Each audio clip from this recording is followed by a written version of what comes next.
Você tomou uma decisão. Pode ter sido largar o emprego, terminar um relacionamento, mudar de cidade. Não importa o que foi. O que importa é o que você fez logo depois. Você começou a explicar.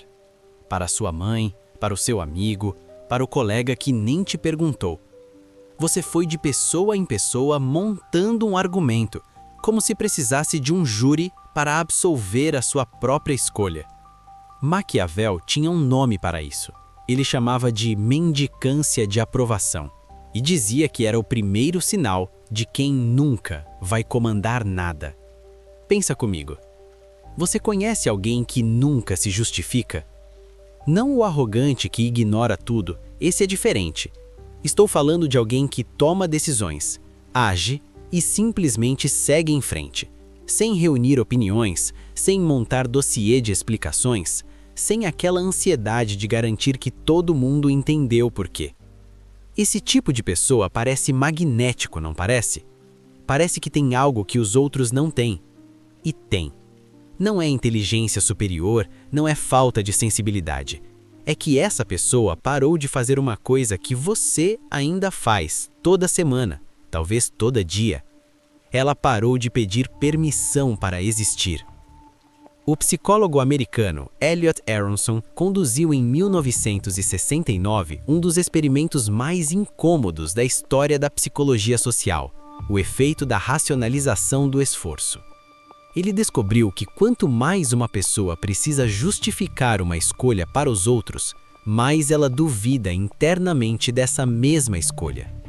A explicação compulsiva não é sinal de clareza, é sinal de conflito interno não resolvido.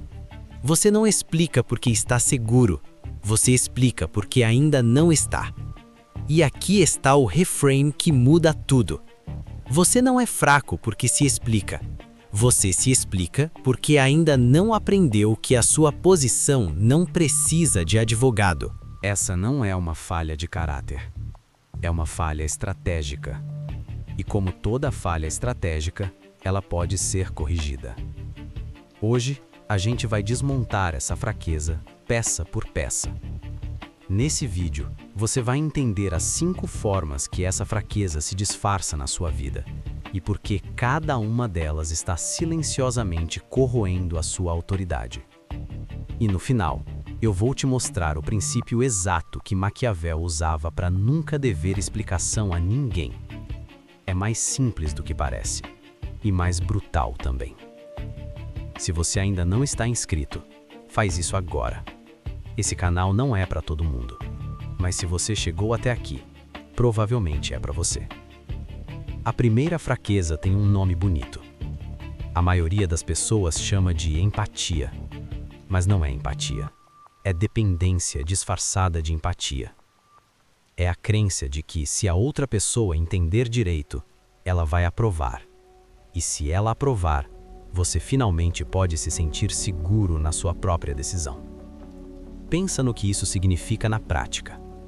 Você está terceirizando a validação da sua realidade interna para pessoas que, na maioria das vezes, sequer vivem as consequências das suas escolhas. Seu chefe não vai dormir com o peso da sua demissão. Seu primo não vai acordar com a responsabilidade do seu negócio. Mas você passou 40 minutos no almoço explicando para ele por que tomou aquela decisão, como se o julgamento dele mudasse alguma coisa. Marco Aurélio escreveu nas Meditações ainda no século II: você tem poder sobre sua mente, não sobre eventos externos. Perceba isso e encontrará força. Ele não estava sendo estoico por filosofia acadêmica. Ele estava sendo estratégico. Um imperador que precisa da aprovação dos súditos para tomar decisões não é imperador, é refém com coroa. A fraqueza aqui não é querer ser compreendido. A fraqueza é acreditar que precisar ser compreendido é normal. Não é.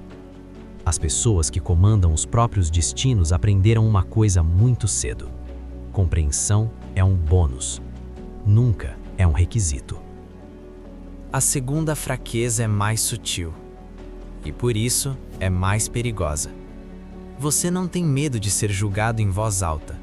Você tem medo do silêncio depois que você fala. Aquela pausa de 2 segundos depois que você conta uma decisão. Entendi. Seco, que pode significar 1000 coisas. O emoji de polegar numa mensagem onde você esperava um parágrafo de resposta. Esse silêncio te incomoda de um jeito que a crítica direta não incomoda. Porque crítica direta você pode rebater.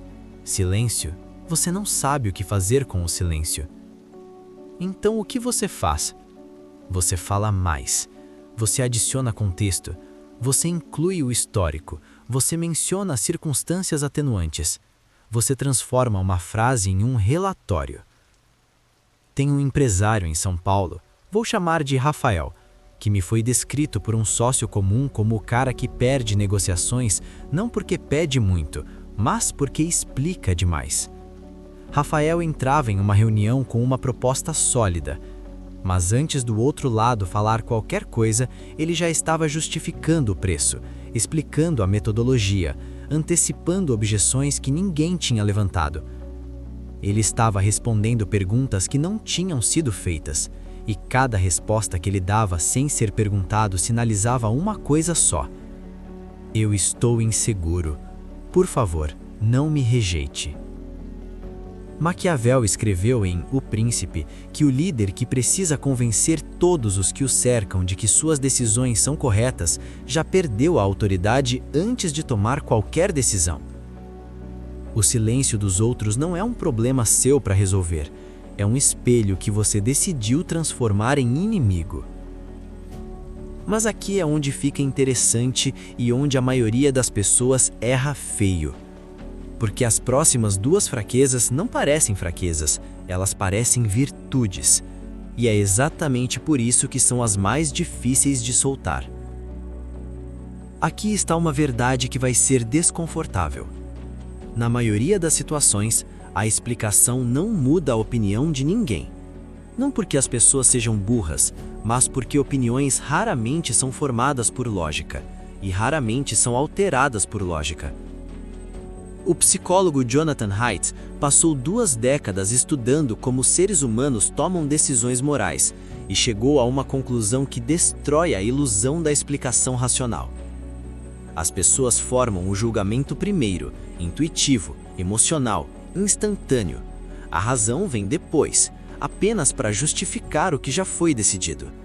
Isso significa que quando você passa 10 minutos explicando sua decisão para alguém que já formou uma opinião sobre ela, você não está mudando a mente dessa pessoa.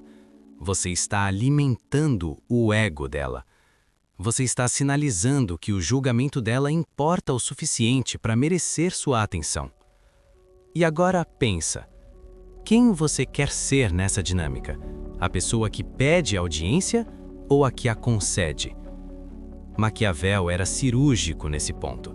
Ele entendia que explicar é um ato político, e como todo ato político, tem um custo. Cada vez que você explica, você está gastando capital simbólico. Você está dizendo, a sua aprovação vale o meu tempo e a minha energia. Às vezes vale, mas na maioria das vezes, especialmente nas decisões pessoais, não vale. A pergunta que você precisa se fazer antes de qualquer explicação não é como eu vou explicar isso? É por que eu acho que preciso explicar isso? A resposta para essa segunda pergunta diz tudo sobre o seu nível de autodomínio. Toda vez que você se explica sem ser perguntado, você está fazendo uma confissão, não em palavras, em estrutura. Você está confessando que existe uma versão de você que julga a sua própria decisão e que você precisou trazer essa versão ao tribunal antes que o outro lado fizesse isso. Isso tem um nome na psicologia. Chama-se projeção antecipatória de culpa. Você projeta para fora o julgamento que já existe dentro. E aqui está o paradoxo que poucos percebem. Quanto mais você se explica, mais suspeito você parece. Não porque a explicação seja errada, mas porque a explicação excessiva ativa um mecanismo primitivo no cérebro do outro, O mesmo mecanismo que faz você desconfiar de um vendedor que fala demais sobre o produto. Se é tão bom, por que ele precisa me convencer tanto? Pesquisas da Universidade de Chicago em 2018 descobriram que pessoas que voluntariamente oferecem justificativas em excesso são percebidas como menos confiáveis do que aquelas que simplesmente afirmam sua posição e ficam em silêncio. Você acreditaria se eu dissesse que se defender menos frequentemente te protege mais? Porque é exatamente isso que os dados dizem. O silêncio estratégico não é passividade. É uma declaração. É você dizendo: eu não preciso da sua aprovação para saber que estou certo. E o mundo, curiosamente, tende a acreditar em quem acredita em si mesmo sem precisar de plateia. Se você está reconhecendo algum desses padrões em você ou em alguém que você conhece, manda esse vídeo para essa pessoa. Às vezes, a mensagem certa chega pela voz errada. A última fraqueza é a mais traiçoeira, porque ela acontece depois da decisão já estar tomada. Você já decidiu, você já agiu, a situação já é irreversível, e ainda assim, você continua explicando. Você revisita a conversa com sua mãe 3 dias depois para acrescentar um detalhe que justifica melhor. Você manda mensagem de áudio para o amigo corrigindo um ponto que ficou mal entendido. Você traz o assunto de novo no jantar, como se a decisão ainda estivesse em julgamento. Isso tem um nome. Chama-se busca por aprovação retroativa. E é uma das formas mais sutis de tortura que um ser humano impõe a si mesmo. Porque você está tentando mudar o passado através da percepção alheia. Está tentando reescrever o que aconteceu na cabeça de alguém que, na maioria das vezes, já nem está mais pensando nisso. Só você está. Maquiavel nunca perdeu tempo justificando decisões que já tinham sido tomadas. Não porque fosse insensível, porque ele entendia que energia gasta olhando para trás é energia roubada do que está à frente. Você não pode controlar o que alguém já decidiu pensar de você. Você só pode controlar o que faz agora. E agora, você tem 2 opções: continuar explicando e continuar mendigando, ou parar. Simplesmente parar. Maquiavel tinha um princípio que nunca escreveu diretamente, mas que atravessa toda a sua obra como um fio invisível. Ele chamava de economia de revelação. A ideia é simples. Cada coisa que você revela sobre si mesmo, suas inseguranças, suas motivações, suas dúvidas, é munição que você entrega voluntariamente para o outro lado. Não porque as pessoas sejam todas inimigas, mas porque informação é poder, e poder entregue não volta. Então, quando você para de se explicar, você não está sendo frio, você não está sendo arrogante, você está sendo estratégico. Você está preservando o bem mais escasso que existe numa relação de poder, o mistério do que você é capaz. Daqui para frente, antes de qualquer explicação, faça uma pergunta simples para si mesmo. Eu estou explicando porque isso precisa ser dito ou porque eu preciso de aprovação? A resposta vai te dizer tudo sobre onde você está. Nos comentários, me conta qual das 5 fraquezas você mais se reconheceu. Não precisa ser longo, uma palavra já diz muito. No próximo vídeo, a gente vai um nível acima, porque entender as fraquezas é só metade do caminho. A outra metade é aprender a usar o silêncio como linguagem. E isso é uma ciência completamente diferente. Este conteúdo é de natureza filosófica e educacional. Se você estiver passando por um momento difícil, o CVV, Centro de Valorização da Vida, atende 24 horas pelo número 188.